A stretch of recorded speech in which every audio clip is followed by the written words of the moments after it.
The sound of concrete splattering into water was what woke Michael Denton that Tuesday morning. Not his alarm, not the birds that usually chirped outside his bedroom window, but the distinct, viscous splash of something heavy hitting the surface of his newly installed swimming pool. By the time he fumbled for his glasses and rushed to the window, the damage was already underway. Michael had moved into the Whispering Pines subdivision of Henderson, Nevada just 3 months ago, drawn by the spacious lots, desert landscaping, and the promise of a quiet life after 15 years in the chaos of downtown Las Vegas. At 42, the software engineer had finally saved enough to afford his dream home. A 4-bedroom ranch-style house with enough backyard space for the swimming pool he'd wanted since childhood. What the hell is going on? Michael shouted, his voice cracking as he flung open his back door. The morning sun, already climbing high in the Nevada sky, illuminated a scene straight from a nightmare. A cement truck was backed up to his fence, its chute extended over the top and pouring a steady stream of wet concrete into his brand-new $65,000 swimming pool. The water was rapidly disappearing beneath a spreading gray sludge that bubbled and hissed as it made contact with the chlorinated water. Standing beside the truck, clipboard in hand and a look of grim satisfaction on her face, was Elaine Winters, the head of the Whispering Pines Homeowners Association. Her silver-gray bob caught the sunlight as she turned to face Michael, not a hint of remorse in her expression. "Mr. Denton," she said calmly, as if they were meeting at a neighborhood barbecue rather than during the destruction of his property, "I see you're finally awake." Michael stood frozen in his boxers and faded t-shirt, bare feet on the warm patio stones, unable to process what he was seeing. "Stop the truck," he finally managed to yell, waving frantically at the driver. "Stop right now." The driver, a heavy-set man with a weathered face, glanced uncertainly at Elaine, who shook her head. The concrete continued to pour. "I'm afraid that won't be possible," Elaine said, flipping through papers on her clipboard. "You see, Mr. Denton, according to the Whispering Pines HOA Covenant, Section 7, Paragraph 12, all external structural modifications, including but not limited to swimming pools, must receive written approval from the board before construction begins." She looked up at him over her reading glasses. "You never submitted an application for approval." Michael's mind raced back to the stack of HOA paperwork he'd received at closing. He'd skimmed it, certainly, but had he really missed something so critical? He'd spent weeks coordinating with the pool company, obtaining city permits, having utility lines marked, all the legal requirements. "This is insane," Michael shouted, pulling out his phone. "I'm calling the police." "Feel free," Elaine replied with the confidence of someone who knew exactly where she stood legally. "The HOA covenant you signed gives us the right to remedy unauthorized modifications at the homeowner's expense. I have the documentation right here." Behind her, 2 other members of the HOA board watched from the sidewalk. Linda from 3 doors down, who had brought Michael a welcome basket when he moved in, and Gerald, the retired attorney from across the street, who had always seemed so friendly when they collected their mail at the same time. As the last of the concrete settled into what was once the sparkling blue water of his pool, Michael felt something inside him settle as well, a cold, hard determination. "You've made a serious mistake," he said quietly, his initial shock giving way to fury. "You have no idea what you've just started." Elaine merely smiled, a thin, practiced expression that never reached her eyes. "What I started, Mr. Denton, is the enforcement of our community standards. Welcome to Whispering Pines, where we take our rules very seriously." As she walked away, a clipboard tucked primly under her arm, Michael stared at the ruined pool, now a giant concrete-filled hole that would cost thousands to remedy, and knew that this battle was only beginning. The following 48 hours passed in a blur of rage and disbelief for Michael. After calling the police, who arrived only to inform him that this was a civil matter, he had spent the remainder of Tuesday taking photos, contacting lawyers, and trying and failing to reach anyone from the pool construction company who could advise him on what to do with a pool full of rapidly hardening concrete. By Wednesday afternoon, what had once been his dream backyard oasis was now an ugly gray crater. The concrete had set, leaving an uneven pitted surface that looked like the aftermath of a natural disaster.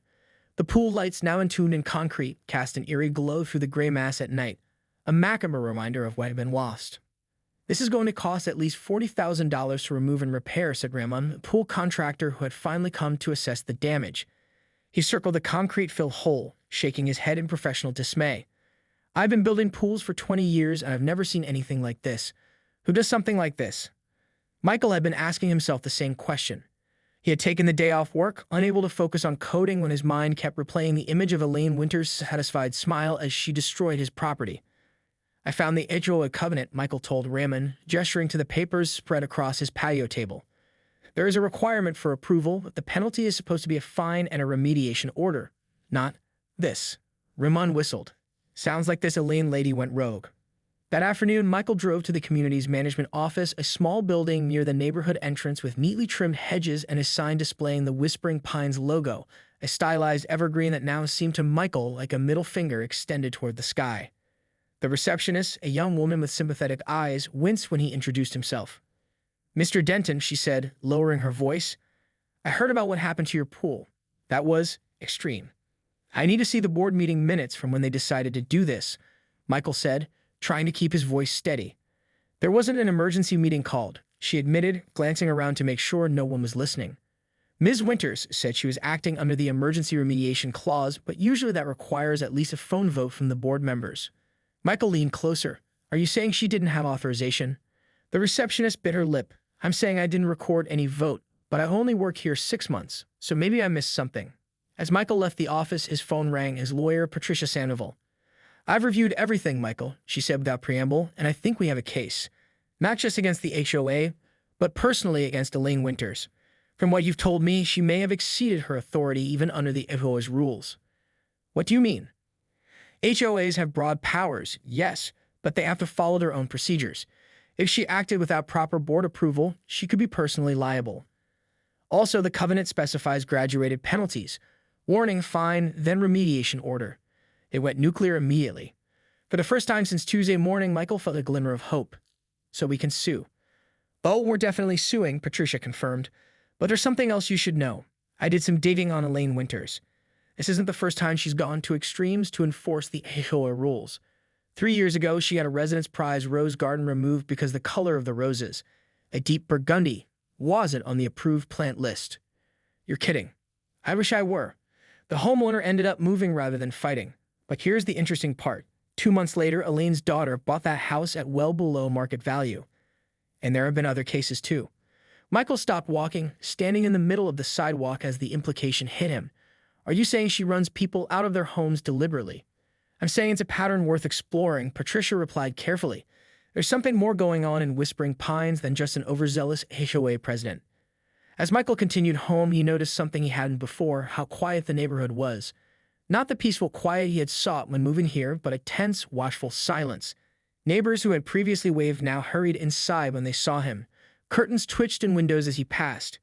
Except for one house where an elderly man was watering his immaculate front lawn.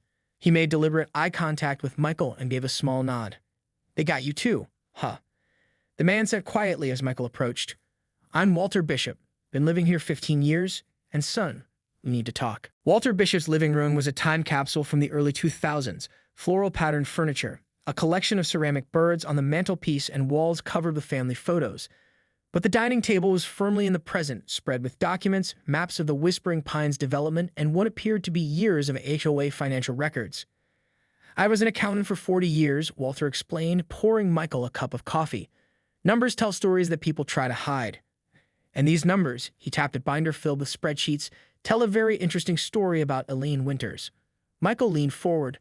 "My lawyer said Elaine might be pushing people out to flip their houses." Walter chuckled, but there was no humor in it. "That's just the tip of the iceberg. What do you know about the Phase 3 expansion of Whispering Pines?"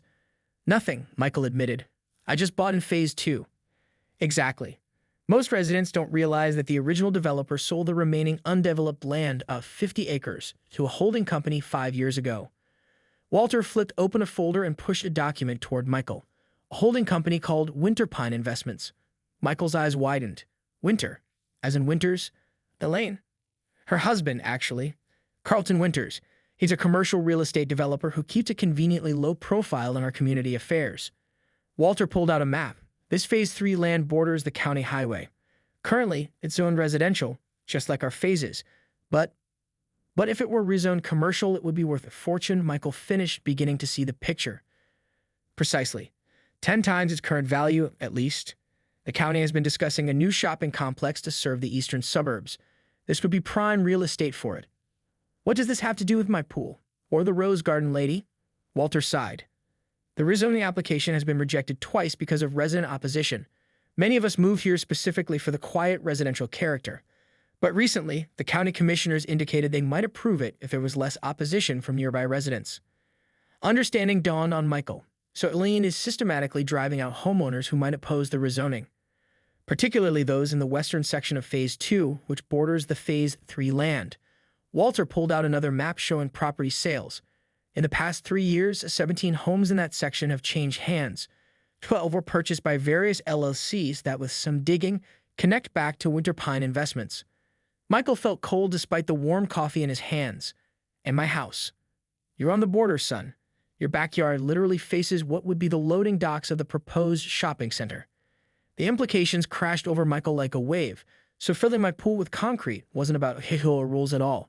It was about making me so miserable I'd sell. Walter nodded grimly, and likely at a loss given the unsightly concrete eyesore in your backyard that would make the property hard to sell to anyone else. But that's criminal, Michael sputtered. It's carefully constructed to appear legitimate, Walter corrected. The HOA covenant gives them broad powers, and most people don't have the resources or will to fight back. They just leave. Michael thought of his savings already depleted by the home purchase and pool installation. I don't know if I can afford this fight. You won't be fighting alone, Walter said, gesturing to a list of names in one of his folders. There are 8 of us now, homeowners who've pieced this together and are quietly gathering evidence. With your pool incident and your lawyer, we finally have something concrete. He paused, wincing. Sorry, poor choice of words. For the first time, Michael laughed, a short, surprising burst of genuine amusement that cut through his anger. No, concrete is exactly what we have. As Walter continued explaining their findings, Michael's phone buzzed with a text from an unknown number. HOA emergency meeting tonight, 7 p.m. HOA proposing special assessment for community improvements. $5,000 per household. Thought you should know. A friend. Michael showed the text to Walter, whose face darkened. It's starting. The next phase of pressure. With a special assessment that more people will consider selling rather than paying. But can they really just impose a fee that large? With a 2/3 board vote, yes, and Elaine has 7 of the 9 board members in her pocket.